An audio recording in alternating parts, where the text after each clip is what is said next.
constructed is based off the universal perspective. Like our lungs are trees, you know, and and how the patterns in our nature. brain is like the is the mycelium network. Yes, exactly. And the eye is like, if you look in the solar system. Look at the sun. Just look at the sun. It formulates just like a sun.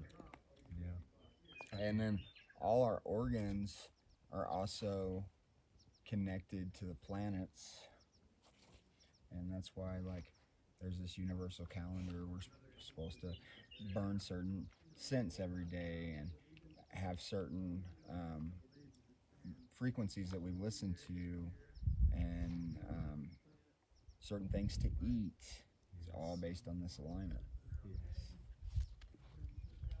And the more and more conscious and awake and remembered we become, we know how to navigate our ship. Yes. And everything, the way we move, the way we eat, the way we speak becomes more crisp and clear and sharp with our unique frequency.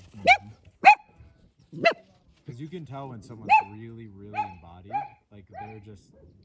Or someone that's working on being embodied. Yes, anyway. which is what we're doing, yeah. But their aura is so clean, like you just get such a...